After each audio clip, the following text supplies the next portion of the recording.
Malipayong dayong kilom-kilom Subo, Kabisayan ug Mindanao, uban ni Dr. Iris ug ni CB diri sa Bukirang Barangay sa Kasili sa Konsolasyon. Kini si Leo Lastimosa magpasalamat nga sa makausapa inyong gipadayon sa inyong tagsa-tagsa ka mga Pinoy-anan. Karong hapuna ang atong sugilano naguluhan retirement.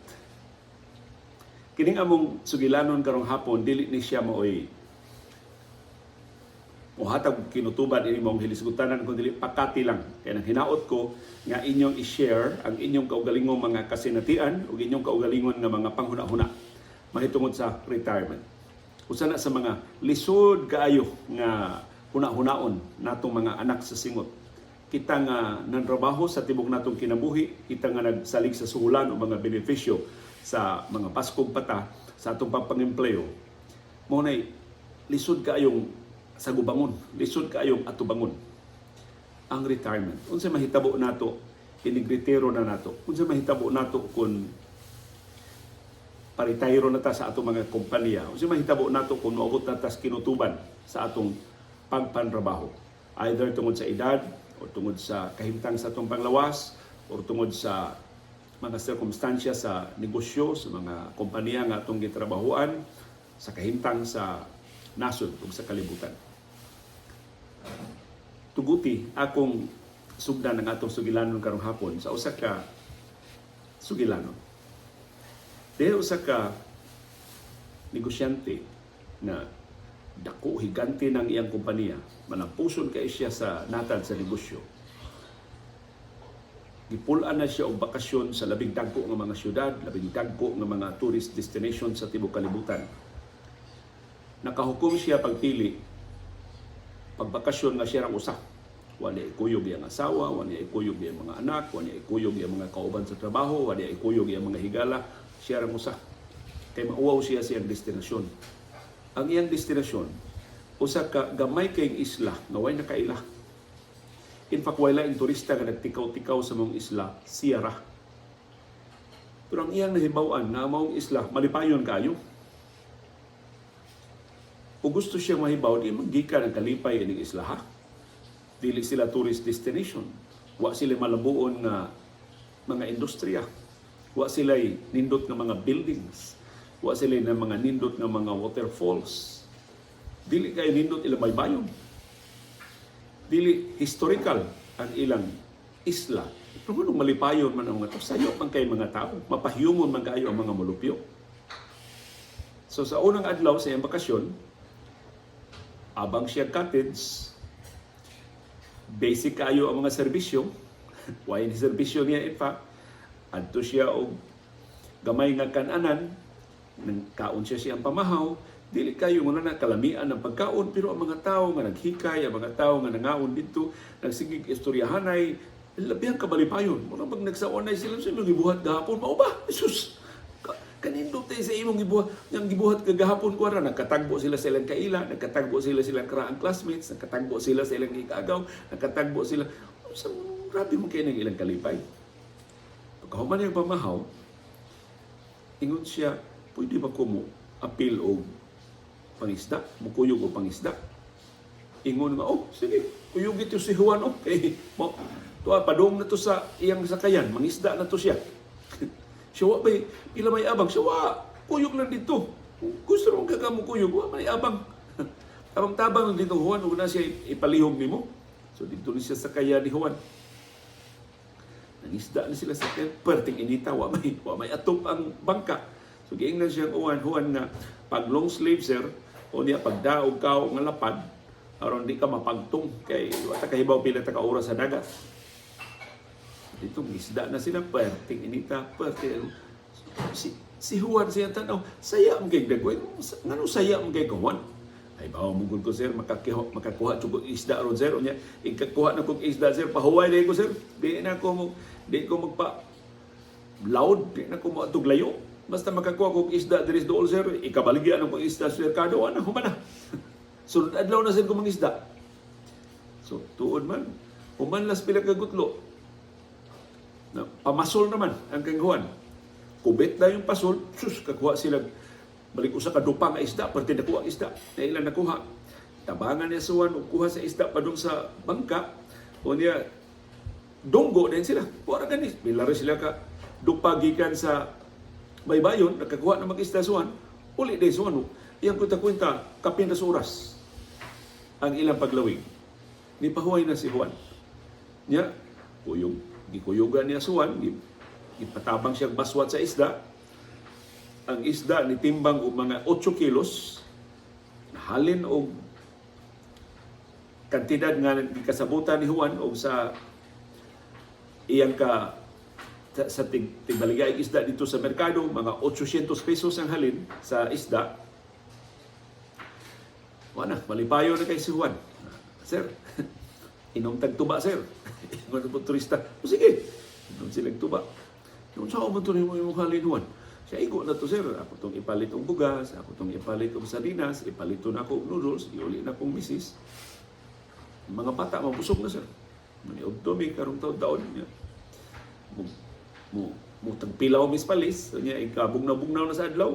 Inom na sa may, suroy-suroy sa mga bata, magtabi na sa mga silingan. Ingon ang negosyante, ano guna sa imong oras, Juan? Nag-inom na silang tuba, dito sa merkado. Musul, ano gun mga oras, sir? Siya tanawar ko, Juan. What right 2 hours, nakakuha na kag-isda nga nahalin og 800 kilos.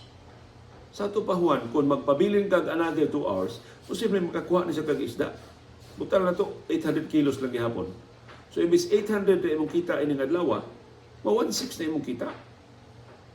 Kung magpabilin pag jugag laing 2 ka oras, makakuha na siya kag-isda nga balor og 800 pesos. So, pila na imong kita? 2,400 na ang imong kita. Ya, 6 hours ra na. Punan pag ginimog 2 ka oras nga pagpangisda, 8 hours. Mura ka og trabahanting kompanya. So, mukita ka og 3,200. No, 32,000 Juan. Baragon. 3,200 na imong kita sa usa ka adlaw. Sa ato pa imbis 800 ra, pa times 4 ang imong kita kung tibok adlaw ka nga mangisda. Imusuan, ano mangisda mo kung tibok adlaw, sir? Nga, mabuhi naman akong pamilya ining 800 na kong kita. Ingon ang negosyante, susuwan, wa kay ambisyon, wa ka mangandoy, ang imong mga anak magka-eskwela sa kolehiyo, na imong mga anak angkon o kinabuhi nga masayay kay sa imo. Imusuan, napaday kinabuhi nga masayay ining ako, sir. Ingon ang negosyante, Juan, sagwa ka mangutana, ingon ka, malampuson kay ko nga negosyante. Nagsugod ko, Juan, o sa kamilyon ra ang akong puhunan. Gihatag sa akong papa. Ang usa ka milyon, Juan, after 1 year, nahimo na akong 2 million. After 2 years, akong na times 10. 20 million na. After another 1 year, akong na times 10 na sa parte na kuha ng akong kwarta, Juan. Akong na-expand ang akong kumpanya. Tungod sa kumpaning kamot. Budlay yun, tukaw yun sa akong negosyo, gitunaan yun ako akong negosyo, gitarong na ako akong negosyo, gipalapad na ako akong mga negosyo, ni-export ko ang mga produkto sa upang kanasuran, nitukod ko ang mga sanga sa akong mga kompanya sa nagreleng kanasuran sa kalibutan. Karon ako na'y hawad ining usa ka dako kay higanting multinational company. Tungod na sa kumpaning kamot. Ingon si Juan, "Unya sir, hay kay akong kinabuhi. Ako napa-eskwela akong mga anak ko sa Harvard, papilion ako ato sa Oxford. Asa sila ganahan nga mga eskwela, ang labing maayong eskwelahan. May ilang tunghaan, unya makatudlo nilang labing maayong edukasyon, inigraduar nila Juan, na. Masayahay pang ilang kinabuhi kaysa ako. 1 million ra gihatag sa kong amahan ako, maybe makahatag ko na lang 10 million, 100 million, 1 billion. Pagsugod sa ilang mga negosyo. Ingon siya, Juan, unya sir, asa man na padong tanan, iniglapad na sa akong negosyo, Juan, budako naging pag-ayo ang akong ginansya, maabot ang panahon, maka-retire na ko. Igusuan mo ba, sir? Di, nag-retire na mo, sir, sa may mong buhaton. Awan na. Makagahin ako og dugang panahon sa akong pamilya, makakuyog na ko sa akong mga bata, wala na ko'y pressure sa trabaho, makahigayon ako pagpaminaw sa ilang mga kasinatian sa tibok adlaw, makahigayon ako sa pakisulti sa akong mga higala, makahigayon ako og inom-inom og lingaw-lingaw sa akong mga silingan. Imusuan, mauna bitaw na akong gihimo karon, sir. Sa ato pa sir, naghago-hago ka, tukod ka kumpanya, ipadapda nimo pag-ayo ng mga negosyo, ni-export ka sa ubang kanasuran, imong sudlan ang tanang mga industriya nga imong nakamauhan, aron ka maka-retire, aron ka makaangkon og kinabuhi. Nasa man ako? Nganong ako manasundo ng imong gibuhat sir? Mahimo na kung puyan ang akong kinabuhi karon. Namo na imong gidamgo, pila ka tuig gikan karon. Kung diha na hinuklog ang malampusong negosyante, tinuod ang kinabuhi ni Juan, ang kinabuhi is taga-isla, o kinabuhi nga iyang gidamgo. Kinabuhi nga way komplikasyon, kinabuhi nga way dagkong mga responsibilidad, kinabuhi nga gitumong sa pagkahin sa labing dakong panahon uban sa mga sakop sa pamilya, uban sa mga higala, uban sa mga silingan. Ano tinuod kinahanglan magtumpi siya og dakong katigayonan. O kung kahibaw sa ending ang namang istorya, iya ba gihunong iya negosyo sib o nibalhin na siya puyo dito sa isla o diretiro ba siya og sayo o nigahina o basta kung panahon siya pamilya, kamo talay butang og ending sa maong sugilanon. Nini maong negosyante. Umo ni essence sa atong programa karong hapon na. Wa gyud mi klarong ideya unsay retirement. Matawag ninyo karon ang akong kinabuhi na semi-retired. Kaya wa na ko'y kumpanya gitrabahuan, di na ko mang-empleyo, wa na ko mang-empleyo, wa na ko sa payroll, ni bisan kinsang kumpanya. Maybe ang akong technical description, kung kinahanglan description is self-employed. Doon na po kita, ining gamay na ko programa, mga programa. Salamat sa inyong tabang. Mga advertisement sa YouTube channel na atong gisibiyaan sa atong programa. Doon na ko'y share. Doon na ko'y kita. Doon na ko'y inadlaw pang income. Gikan sa ining atong programa. Pero, gikan na ninyo na akong mga nagtanaw, gikan na sa mga advertisers nga ni advertise sa atong programa, gikan na share na nako sa kita sa YouTube sa ilang pagsibya ining atong mga programa. So, ang technical description nako is self-employed. Am I semi-retired? Maybe. Okay. Ang ato kong konsepto sa pagpanrabaho, kanang reporta sa kompanya mo, doon na tayo bandy clock, doon na tayo time record nga fill upan, presenta sa attendance, doon na tayo mga meeting nga ipahigayon, doon na tayo mga deliverables sa atong mga departamento, doon na mga tahas ihatag ang kompanya nato, atong tumanon ang maong tahas, sunduhan ta sa kompanya kada kinsina, kada pizza 15 o kada pizza 30, hatagan ta sa atong mga benepisyo. Kung ganahan ang kompanya sa atong trabaho, i-promote niya ang pwesto, madako og jutay ang atong sweldo, madugangan og jutay ang atong mga benepisyo, hangtod na mabot ang panahon nga moabot ka sa kinutuban sa lagda sa kompanya, moabot ka sa 60, moabot ka sa 65, moabot ka og 70, depende og sa policy sa kompanya, panahon na sa pag-retire. I-retire nimo ang imong contribution sa Social Security System kon private company, ang imong contribution sa Government Service Insurance System kon government employee, ang imong contribution sa retirement system sa Armadong Kusog sa Kapulisan kon uniform personnel ka, hopefully igo na aron nga mo'y mo lahutay. Makalahutay kasi mong kinabuhi nga wa na kay inadlaw nga suhulan, magsalig na lang ka sa pensyon o sa imong retirement fund. Hopefully, ang imong retirement fund paigo para sa imong panginahanglan sa medisina, sa imong panglawas. Kaya nag-retire nato sa hinog ng Pangidaron, doon na may pamation ng atong lawas. So kinahanglan doon na kay igo nga gahin para sa hospitalization o para sa imong maintenance medicine o ubang mga panginahanglan sa imong panglawas. O uban pa, kinahanglan magyapon ka mukaon, kinahanglan magyapon kang og transportasyon, kinahanglan maghihapon ka mo abang sabay kung wa ka man nag-iya sa imong bay, kinahanglan maghihapon ka mo upa-eskwela sa imong mga bata kung doon ang pagkaigagmay ng mga bata, magpadayon ang imong galastuhan, pero ang komplikasyon wa na kay source of income. Ang imo na lang, ang fix na lang nimo nga pensyon, na imong madawat kada buwan. Hopefully natarong ang imong retirement benefits. So, mao ba na ang gama sa itong kinabuhi? Libasog ta pag-ayo niya inigritero na maningkamutang ang atong retirement funds paigo sa atong mga panginahanglan. Karon ra ba imong paminahon in town ang sugilanon sa mga retirees sa SSS, sa GSIS, bisan sa AFP o sa PNP nga mas dagko supposedly ang ilang mga benepisyo mo yung sila dili na gyud paigo ang ilang retirement funds. Kaya ilang retirement funds fixed naman unya nagsige man gud og tubo ang presyo sa atong mga palaliton.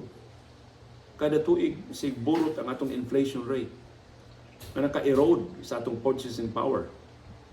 So kung pila ang atong sweldo 10 years ago, dili na makapalit sa batakang mga panginahanglan karong tuiga tungod sa inflation rate. Kaya mas taas na ang presyo sa mga palaliton.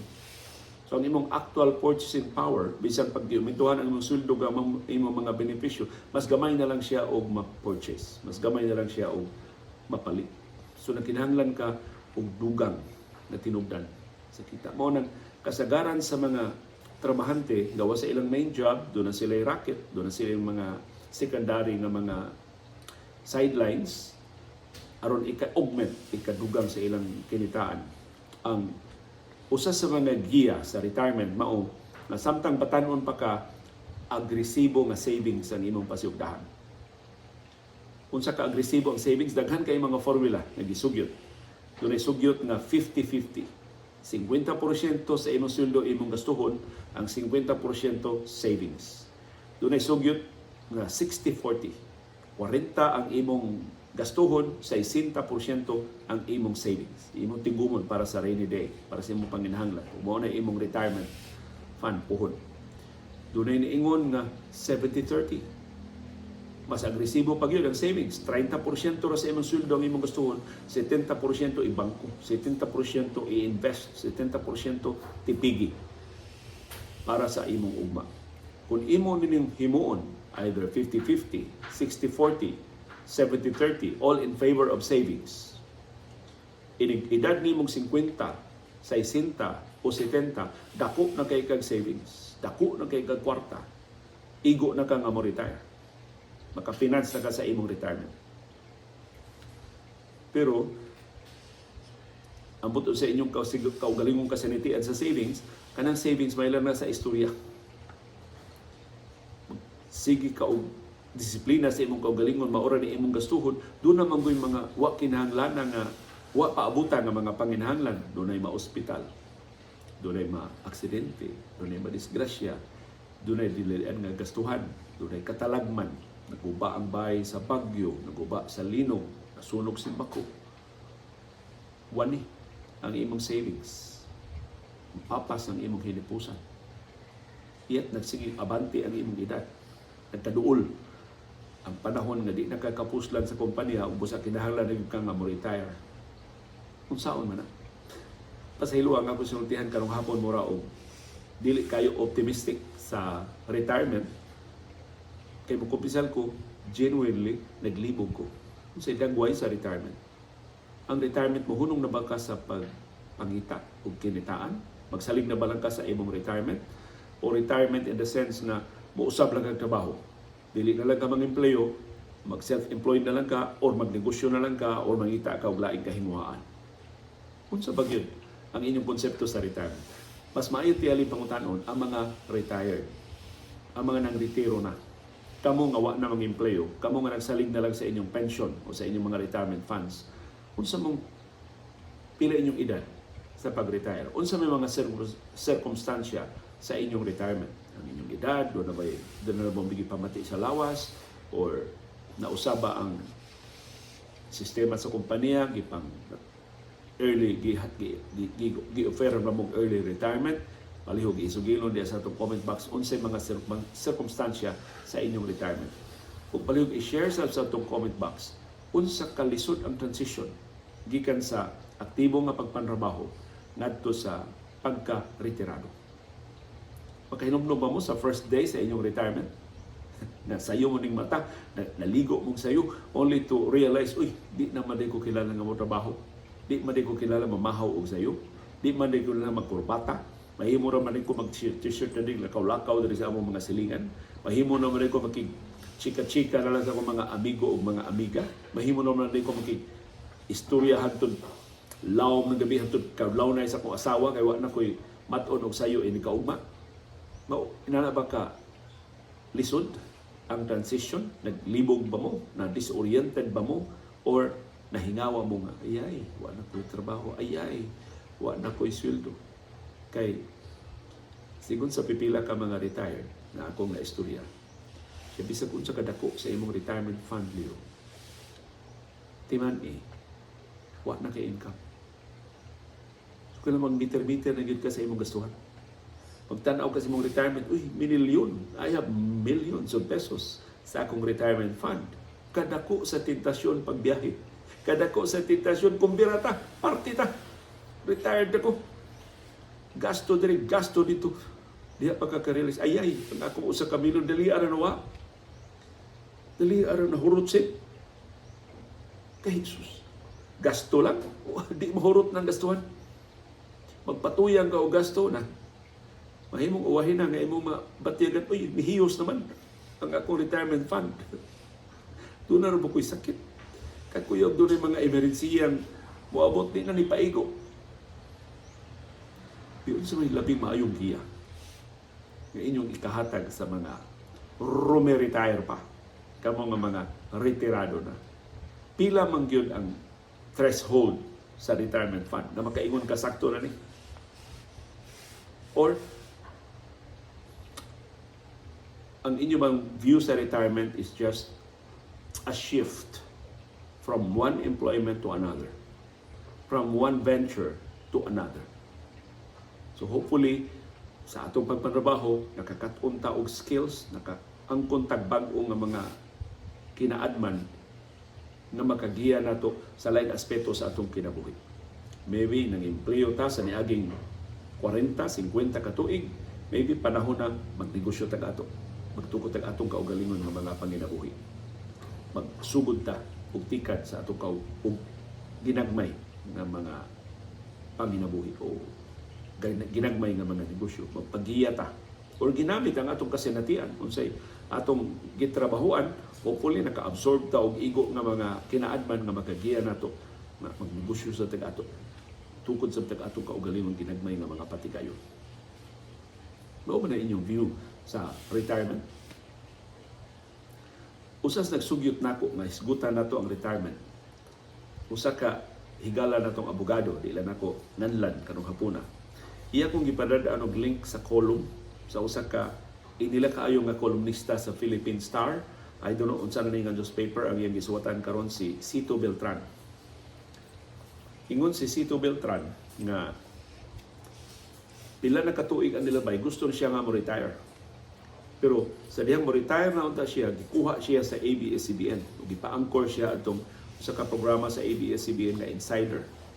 Na ang ilang time slot alas 10 sa gabi.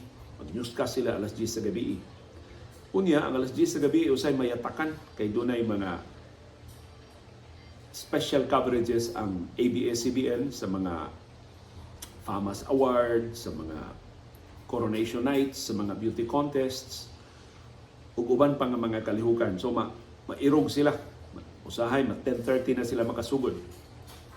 Hangtod nairog na sad sila alas 11. Hangtod nairog na sad sila alas 11:30. Hangtod nairog na sila alas 12. Basta finally na-realize niya, murag inanay na mag-i-is out. Nag-newscast na sila alauna sa kadlaw. Alauna immediate sa kadlaw na ilang newscast kay na-extended ang programa nga gisundan sa ilang. Finally, sa laktod pagkasulti na-ax ang insider, siya pa'y gibasol, kay kato si Cito Beltran, di man kayo tumayo nga newscast, kanga man to siya nga magbasa, siya pa'y gibasol. Wa na lang yun tanawa ang circumstansya nga, imbis silang original nga time slot nga alas 10, gisigihan silang irong, hantod niabot na silang kadlaw. Kinsa may maminaw newscast at 1 a.m. So, na-ax ang programa, para ni Cito Beltran, sus kasayop at itong desisyon na. Nanong, ni-retire pa lang ko noon ta siya. Pero siya ka-realize, dako kay siya sweldo sa ABS-CBN, anak ba siya o inila nga periodista, si Louis Beltran, ang iyang amahan, bantugan na Luis Beltran, mo iyang amahan. So dako kay siya sweldo, at tugog kag Manila, doon na kay programa sa Manila, dako kay kay sweldo, susuap siya ka-realize, ang sweldo niya gikan sa insider, so sa pila katuig niya nga pag duma sa mga programa, nakahatag niya igong pundo, nakapalit siya og farm dito somewhere in Luzon. Nakaroon, enjoy na kay siya sa mga farm, makarelax siya dito sa iyang kaugalingong farm. Of course, ang farm doon na siya iyang kaugalingong mga responsibilidad. Doon na mga hayupan, doon na siya mga tanong, na kinalang atimanon, so kailangan mag-hire siya o mga trabahante. Nakutaan na siya sa iyang kolong. Panahon na ba nga mo retire? Sa diya, kadesider na siya pag-retire, ikuha na siya og cable station. Ipatrabaho na sa siya. Yung humas pila ka tuig na trabaho sa cable, na-accessan ang iyang programa. So siya, kanusa amang yun ang labing tukma na higayon sa pag-retire. Ilang ba mo tigom o ingong kandidat sa kwarta, una mo retire. Ug ang iyang yung panaminan, ang iyang kaugalingong amahan. Iyang kaugalingong amahan, sige yung sulti niya, maningkamot yung godong aron makaretire na ko. Dako kay tukita sa Louis Beltran, kay na siya TV show, na siya radio program, na pa siya column, inila kay siya nga periodista o siya sunod ni Max Sullivan siya giila nga ikaduha nga labing bantugang periodista sa atong panahon. Mao man to silang idara ni Max Sullivan, Art Burhal, Louis Beltran ug uban pang mga bantugan, Larry Hinares, uban pang bantugan nga mga periodista sa transition gikan diktadurang Marcos hangtod sa gobyerno ni anhing presidente Cory Aquino. So why maka-question sa credentials sa atong Louis Beltran? Pero ingon niyang anak si Cito Beltran, sa paningkamot siya nga amahan, wag din hinon siya ka-retire, kay namatay siya at 58. 58 anyos, wa kagwantas Louis Beltran siya mga bisyo, dagan kay siya bisyo, giatake siya sa kasing-kasing o namatay. Wa nagihulon siya, makapahimo sa iyang retirement. Unsa ba inyong definition sa retirement? Mubalik ta sa itong original nga pangutana. Palihog giyahimi, palihog suginlimi, unsay labing maayong mga pagtulunan, doon na ba mo'y giya nga mahatag para sa mga naghuna-huna na nga moritero sa ilang mga trabaho o musugod sa bago nilang kinabuhi sa retirement. Uban ni Dr. Iris o ni CB diri sa Bukirang Barangay sa Kasili sa Konsolasyon, kini si Leo Lastimosa magpasalamat sa inyong paray nga pagsubay, paray nga pagsalig o paray nga pagpaminaw sa atong panahon dayong kilom-kilom. Daghang salamat CB girl, kabag-ong ligo na binding girl, very humot.